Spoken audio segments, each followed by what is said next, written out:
ప్రపంచవ్యాప్తంగా సంఘర్షణలు రోజురోజుకు పెరుగుతున్నాయి. అత్యాధునిక ఆయుధాలు ఉన్న దేశానిదే పైచేయి అవుతుంది. భారత పొరుగు ఉన్న దేశాలు కత్తులు నూరుతున్నాయి. ఏ క్షణంలోనైనా యుద్ధానికి దిగేందుకు శత్రువులు కాచుకొని కూర్చున్నారు. తాజా పరిణామాలను ప్రధాని మోడీ నిశితంగా పరిశీలిస్తున్నారు. సరిహద్దుల్లో ఉన్న శత్రువులకు బ్రహ్మోస్ దెబ్బ ఏంటో మోడీ ఇప్పటికే రుచి చూపించారు. ఇప్పుడు మరో కొత్త బాంబర్ను ప్రకటించి ఆ రెండు శత్రు దేశాలకు వణుకు పుట్టిస్తున్నాడు. ఒకటి కాదు, రెండు కాదు, 12 బ్రహ్మోస్లను తీసుకెళ్లి శత్రువుల నిఘా కంటికి చిక్కకుండా ఈ బాంబర్ విధ్వంసం సృష్టించనుంది. అసలు ఏమిటి కొత్త బాంబర్? పాకిస్తాన్, చైనా ఆ బాంబర్తో నిజంగా భయపడతాయా? Let's watch. భారత్ కొత్త స్టెల్త్ వెపన్ ఏంటి? బాంబర్ వస్తే చైనా పాక్ భయం తప్పదా? స్టెల్త్ బాంబర్ ఇప్పుడు భారత్కు అవసరమా? ఆపరేషన్ సింధూర్లో పాకిస్తాన్ కలవరానికి గురిచేసింది భారత్. పాకిస్తాన్లోని ఏ లక్ష్యానైనా ధ్వంసం చేయగలమని నిరూపించింది. బ్రహ్మోస్ మిసైళ్లతో పాక్లోని పలు ఎయిర్ బేస్లు, సైనిక స్థావరాలని భారత్ ధ్వంసం చేసింది. పాకిస్తాన్కు అస్సలు స్పందించే గ్యాప్ లేకుండా దాడి చేసింది. బ్రహ్మోస్ యాక్షన్లోకి దిగినప్పుడు తమకు 30 సెకండ్లు మాత్రమే సమయం లభించిందని ఇటీవల పాక్ వెల్లడించింది. అంటే పాకిస్తాన్ గుర్తించి బ్రహ్మోస్ను అడ్డుకునే సమయం కూడా లేకపోయిందని స్పష్టంగా తెలిపింది. అందుకే బ్రహ్మోస్ దాడులను ఇస్లామాబాద్ అడ్డుకోలేకపోయింది. పాకిస్తాన్ ఎయిర్ డిఫెన్స్ వ్యవస్థ ఎంత దారుణంగా ఉందో బ్రహ్మోస్ బట్టబయలు చేసింది. అంతేకాదు, బ్రహ్మోస్ మిసైళ్లు చైనాకు చెందిన ఎయిర్ డిఫెన్స్ వ్యవస్థల గాలి తీసేసే. ప్రపంచంలోని అత్యుత్తమ ఎయిర్ డిఫెన్స్ వ్యవస్థగా చైనా చెప్పుకునే LY-80ని బ్రహ్మోస్ చిత్తు చేసింది. LY-80 ఎయిర్ డిఫెన్స్ వ్యవస్థ భారత్ వినియోగిస్తున్న S-400కు సమానమన్నమాట. నిజానికి S-400 సూపర్ సోనిక్ మిసైళ్లను అడ్డుకుంటుంది. కానీ చైనా చెప్పే గొప్పల ప్రకారం LY-80 హైపర్సోనిక్ మిసైళ్లను కూడా అడ్డుకుంటుంది. కానీ సూపర్ సోనిక్ మిసైళ్లను చైనా ఎయిర్ డిఫెన్స్ వ్యవస్థ గుర్తించలేక చతికిలబడింది. చైనా వ్యవస్థలను నమ్ముకున్న పాకిస్తాన్ ఆపరేషన్ సింధూర్లో బ్రహ్మోస్ దాడులతో ఘోరంగా దెబ్బతింది.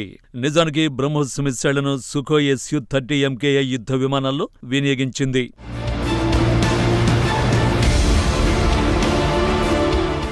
Su-30 యుద్ధ విమానాలు పాకిస్తాన్ గగనతలంలోకి వెళ్లకుండానే దాడులు చేశాయి.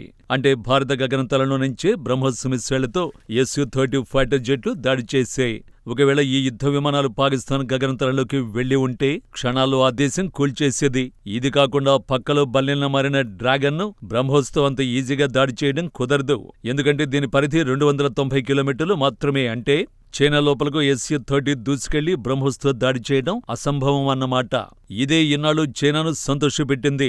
భారత్ తమను ఏమీ చేయలేదని డ్రాగన్ కంట్రీ ధీమాగా ఉండేది. నిజానికి సుఖోయ్ Su-30 కేవలం ఒక బ్రహ్మోస్ మిసైళ్లను మాత్రమే మోసుకెళ్లగలదు. పైగా స్టెల్త్ సామర్థ్యం దీనికి లేదు. శత్రు దేశాల రాడార్లు ఈజీగా దాన్ని గుర్తించి దాడి చేయడానికి ముందే నేలకూల్చే ముప్పులు ఎక్కువగా ఉంటాయి.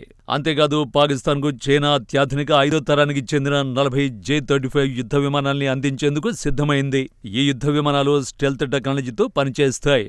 స్టెల్త్ ఫైటర్లు యాక్షన్లోకి దిగితే రాడార్లు ఏమాత్రం గుర్తించలేవు. అంటే అవి భారత గగనతలంలోకి వచ్చి దాడి చేసిన తరువాతే మనకు తెలిసే అవకాశం ఉంటుంది.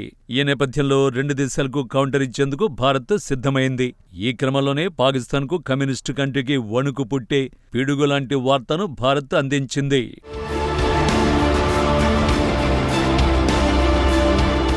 కొత్త ఖండాంతర స్టెల్త్ బాంబర్ను భారత్ అభివృద్ధి చేస్తోంది. ఈ ప్రాజెక్టును ప్రస్తుతం ULRA లేదా ultra long range strike air craft గా పిలుస్తున్నారు. ఇండియన్ ఎయిర్ ఫోర్స్ లో ఇలాంటి బాంబర్ విమానం ఇప్పటి వరకు లేదు. ఈ బాంబర్తో 12,000 కిలోమీటర్ల దూరంలోని లక్ష్యాన్ని ధ్వంసం చేయొచ్చు. బ్యాలిస్టిక్ క్షిపణులు లేదా విదేశీ సైనిక స్థావరాలపై ఆధారపడకుండా ఖచ్చితమైన లాంగ్ రేంజ్ దాడులు నిర్వహించడానికి భారత్కు ఈ బాంబర్ బ్రహ్మాస్త్రాన్ని మించి పనిచేయనుంది. ప్రపంచ భద్రతా వాతావరణంలో వస్తున్న మార్పులకు అనుగుణంగా భారత్ వ్యూహాత్మక నిరోధక స్థానాన్ని మెరుగుపరచడమే లక్ష్యంగా ఈ బాంబర్ను రూపొందిస్తున్నారు. ULRAను బ్రహ్మోస్ CNG క్షిపణిని మోసుకు వెళ్లేలా రూపొందించారు. బ్రహ్మోస్ CNG మిసైల్ను ఇండియా, రష్యా కలిపి తయారు చేస్తున్నాయి. సూపర్సోనిక్ క్రూయిజ్ మిసైళ్లలో ఇది తేలికైన స్టెల్త్ రకానికి చెందినది.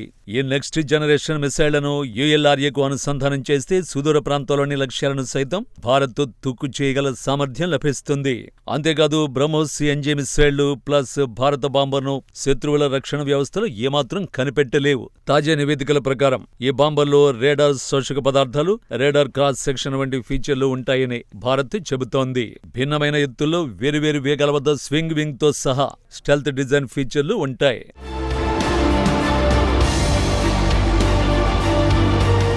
ప్రస్తుతం ప్రపంచంలో కేవలం 3 దేశాల వద్ద మాత్రమే స్టెల్త్ ఖండాంతర సామర్థ్యాలతో లాంగ్ రేంజ్ వ్యూహాత్మక బాంబర్లు ఉన్నాయి. వీటిలో అమెరికాకు చెందిన B-2 స్పిరిట్ అన్నింట్లో ముందుంటుంది. ఇప్పుడు అమెరికా B-21 రైడర్ పేరుతో నెక్స్ట్ జనరేషన్ బాంబర్ను తయారు చేస్తోంది. రష్యా వద్ద Tu-160 బ్లాక్ జాగ్ బాంబర్ ఉంది.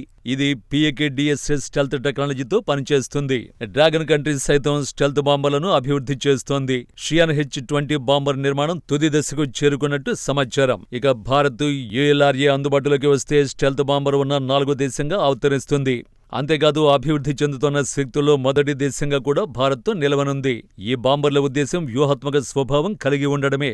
ఫైటర్ జెట్లు లేదా స్వల్ప శ్రేణి విమానాల మాదిరిగా కాకుండా ఈ బాంబర్లు శత్రు భూభాగంలోకి చొచ్చుకు వెళ్లేలా తయారు చేస్తారు. కమాండ్ సెంటర్లు, మౌలిక సదుపాయాలు లేదా వ్యూహాత్మక దాడికి అణు సంప్రదాయ పేలోడ్లను మోసుకెళ్తాయి.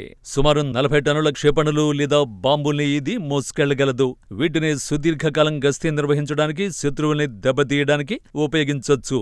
బ్యాలిస్టిక్ క్షేపణుల మాదిరిగా కాకుండా ఈ బాంబర్లు దాడి చేసి తిరిగొస్తాయి. సంక్షోభ సమయంలో ఆపద్బాంధవుడిలా నిలుస్తాయి. ప్రస్తుతం భారత వైమానిక దళంలో ఇలాంటి బాంబర్లు లేవు.